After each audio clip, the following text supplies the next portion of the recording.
बिस्मिल्लाहिर्रहमानिर्रहीम। Air chief marshal साहब Mujahid Anwar Khan, chief of the air staff, Pakistan air force, respected former air chiefs, foreign delegates, principal staff officers and PF veterans, families of the Shuhada, retired Air Force officers, some of them very familiar to me, Farooq Umar Sahab, जिनको अभी award मिला, my host at Kamra, Air Marshal, Secretary General of Pakistan Tehreek-e-Insaf before me, Shahid Zulfiqar Sahab, Riaz Fatiyana Sahab, if he is here, my political friend. Ladies and gentlemen, Assalamu alaikum. I am pleased to attend the Golden Jubilee celebrations of Miraj Aircraft and Color Award ceremony of number 22 and number 27 squadrons. And I take this opportunity to extend my gratitude to the Chief of the Air Staff, Pakistan Air Force, for the invitation and interaction with our heroes at the Pakistan Air Force base. This is a historic moment, and I must congratulate the ingenuity of our technicians, of our workers, in keeping a Miraj aircraft, even after 52 years, afloat and a very potent weapon to defend my country. At the same time, I must thank the cooperation of the original suppliers. The fact that Pakistan sometimes has to do these things reminds me of the fact that our nuclear reactor in Karachi, Kanup 1, supplies were restricted, but the excellence of our engineers, atomic energy engineers, kept that reactor functioning, and it is still functioning today. This is remarkable. The ability, despite what may happen, the ability of our engineers and technicians, and the fact that you honor them today. They are the real heroes who will keep on bringing and improving our technical ingenuity in different areas. And the fact that Pakistan Air Force manufactures JF-17, builds JF-17, and at the same time, like it was mentioned here, it is the only Air Force today which builds its own aircraft and flies with them, and ensures the fact that Pakistan remains well defended, despite the fact that we have a belligerent neighbor, and a few incidents were narrated here of what has happened. Despite the fact that the belligerent neighbor has far bigger resources than us, and we have even been able to defend ourselves. So if I had a hat, I would say hats off to the Pakistan Air Force.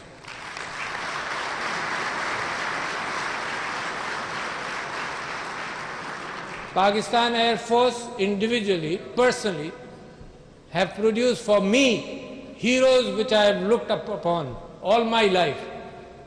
And I remember, and I was narrating the fact that the heroes of Pakistan, and all of you remember Air Marshal Noor Khan Sahab, a brilliant organizer, produced by the Pakistan Air Force, who went out, and his organizational skills and his honesty, which Pakistan has afterwards started missing, his organizational skills and honesty.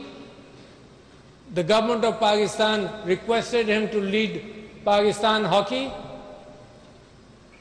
I don't know whether he was a hockey player, but I definitely know that he was not a cricket player, and then he led Pakistan cricket, not in the field, but in organization.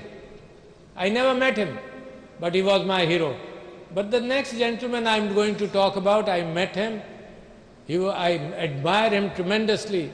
Unke saath meri niyazmandi thi, Air Marshal Azhar Khan Sahab, the late, who brought the principles of honesty from the Pakistan Air Force, a good organizer, brought it into politics.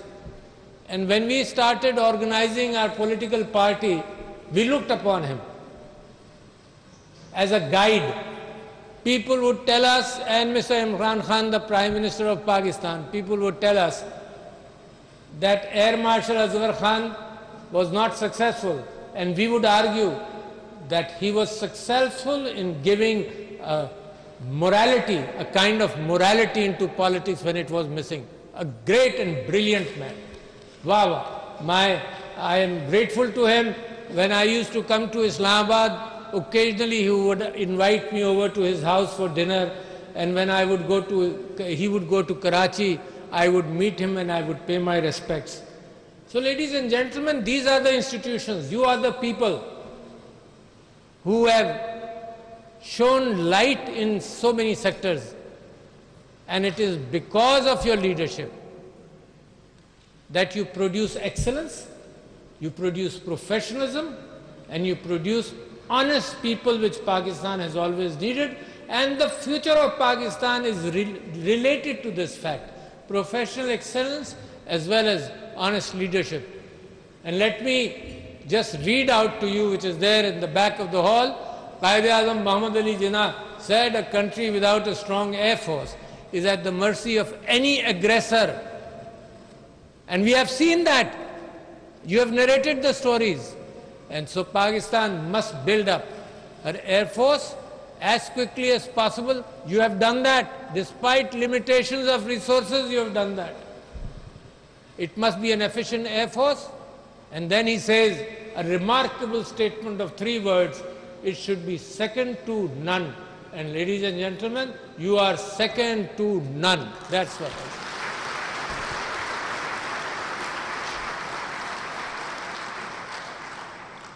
The Quaid-e-Azam Muhammad Ali Jinnah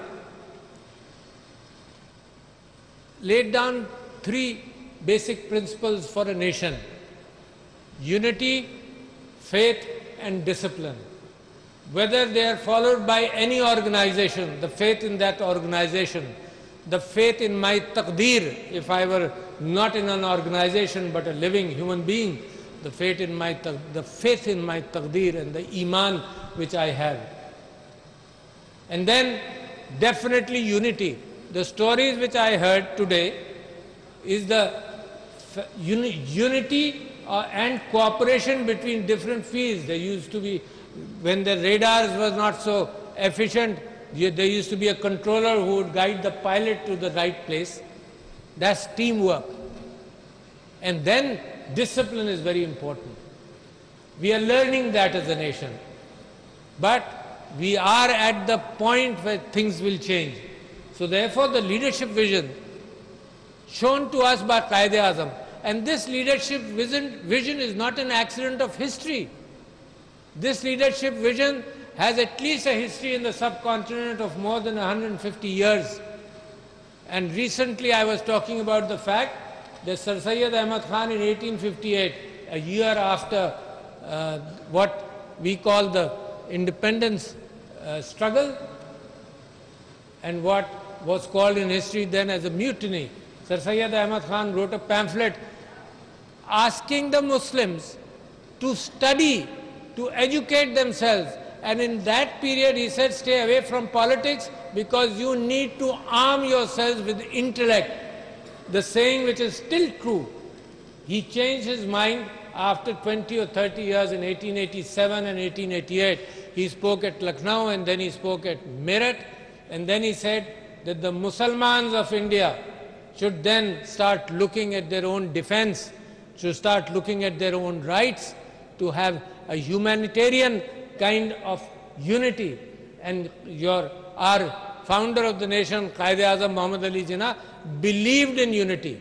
He believed in keeping all religions together, and that is the message we carry.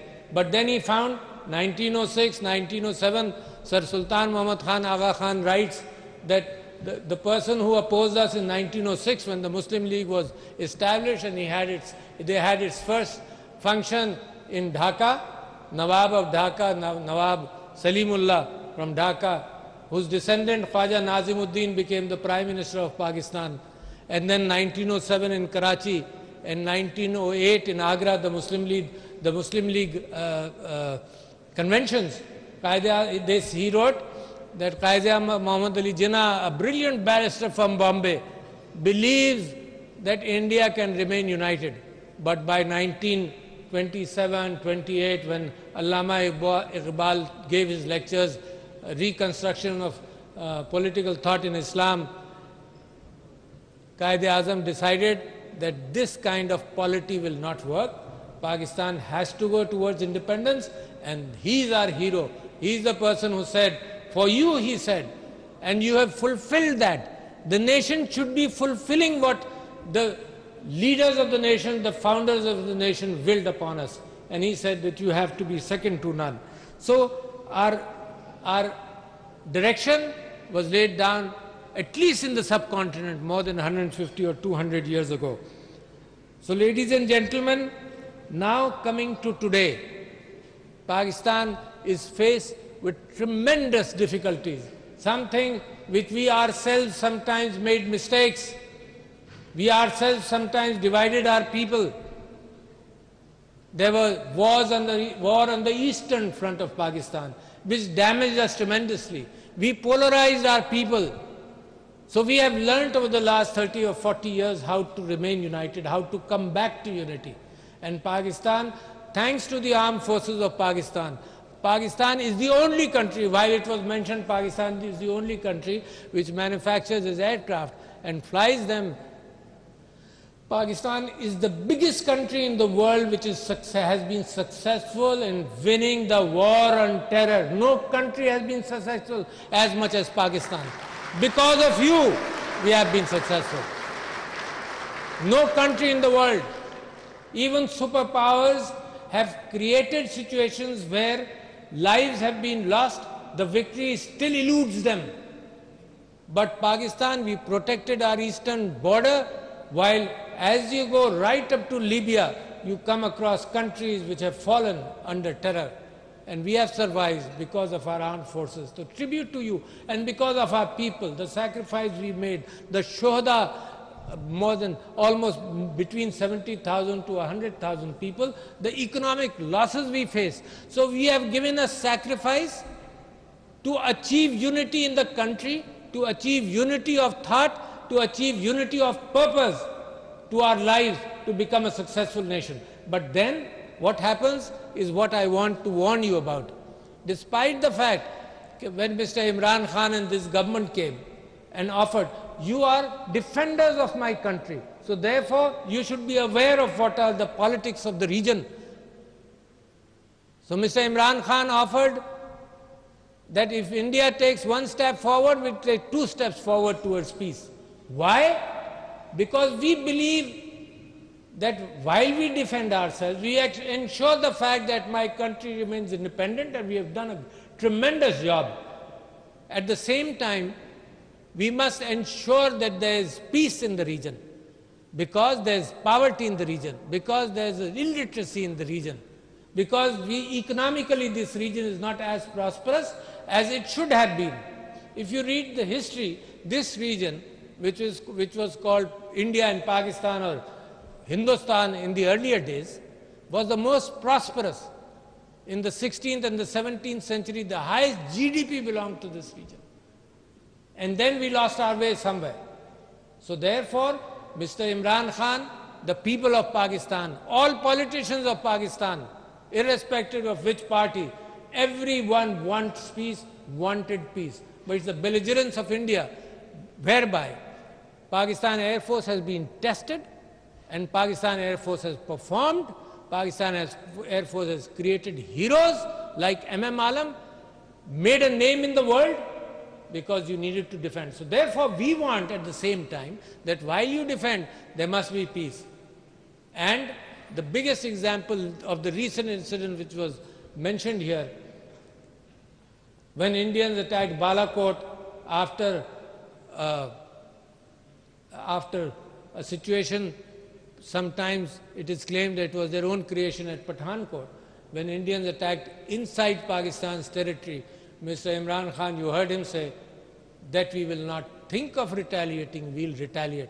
And within a day, ladies and gentlemen, let me mention that, and I said that in a television interview only yesterday recording for 28, that my head lifted with pride, because I am responsible. आपकी अमानत जो सदारत में मुझे पहुंचाया, my head lifted with pride with how you performed and how you reacted, and you shot down an Indian aircraft in Pakistan territory, showing to the world. Had it crashed inside India, they would have said that it was Pakistan Air Force intruded into Indian territory. So remarkable job. You told the world that you are masters of your own destiny, despite the fact that the numbers were far bigger against you, despite the fact that the aircraft may be more capable on the other side of the border. You showed that we can defend ourselves. और उर्दू में कहें कि जो हाथ हमारी तरफ बढ़ेगा उसको काट देंगे, जो आंख हमारी तरफ खराबी से देखेगी वो आंख हम निकाल देंगे. That is true. So therefore, going beyond that, there are testing times coming again. And let me tell you, when I started talking about the fact that we have learned so many lessons, India is falling into those pitfalls which Pakistan has climbed out of, is creating tension within its own people, is creating disharmony within itself. Doesn't make us any happier, because we saw that whatever happens on one border, the remnants of that, the effect of that happens inside the neighbor's country also. So we fear that India destabilizes in what it is doing. And imagine, you cannot isolate a 14% or 15% population on any grounds. Can you imagine the representation of the minorities in Indian parliaments? Hardly 2%, where they should have been 14%. And you have seen the laws being changed, retrogressive laws are coming in. So I wish India well, but as far as Pakistan is concerned, as far as Kashmir is concerned, we want a solution of Kashmir based on the principles of self-determination as promised by the United Nations. And we caution India never to take Pakistan lightly. But you are our defenders. These are bogies, as you mentioned in your own terms. We have bogies at least on the eastern side of our border. Things are different today.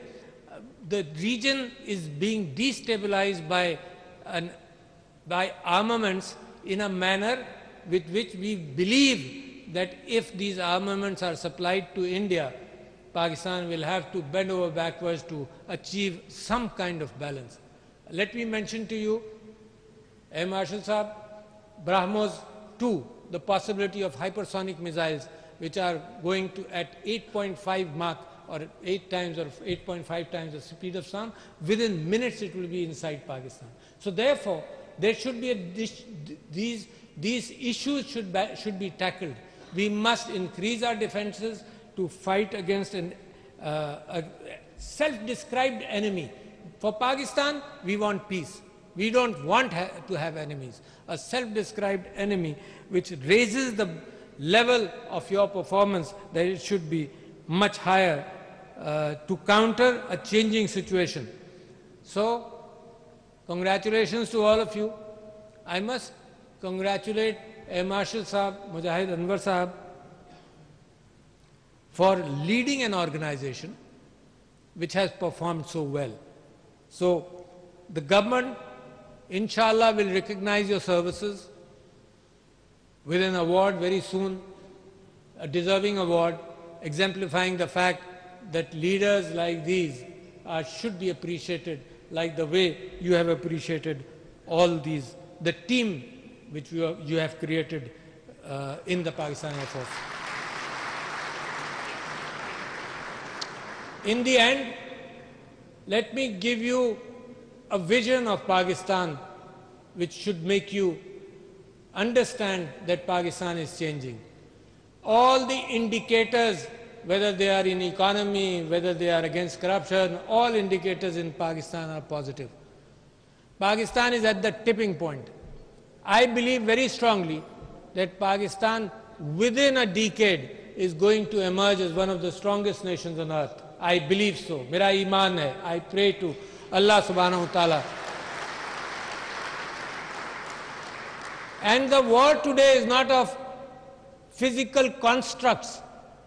It's an intellectual game in the world today, with artificial intelligence, with computing. Such intellectual changes, brick and mortar, takes time, but ideas and intellect happens because our intelligence, Allah subhanahu wa ta'ala distributed intelligence evenly throughout the world. So our intelligence will shine through, and within the next decade you will start, actually you start seeing the change today, but within the next decade it will be obvious throughout the world. You survived COVID in a manner very few nations in the world did, because of your discipline, because you cared for the poor. Keep that in mind. You lift the whole nation. You don't isolate people. What India is doing is isolating people. As long as you make a nation, when you lift your poor and the downtrodden along with yourself, Allah subhanahu wa ta'ala gives benefits in His own way. And COVID was one example. So therefore, ladies and gentlemen, you are a strong nation. You will become one of the most efficient and the strongest nations on earth, inshallah. Ladies and gentlemen, thank you very much. Pakistan, Paindabad.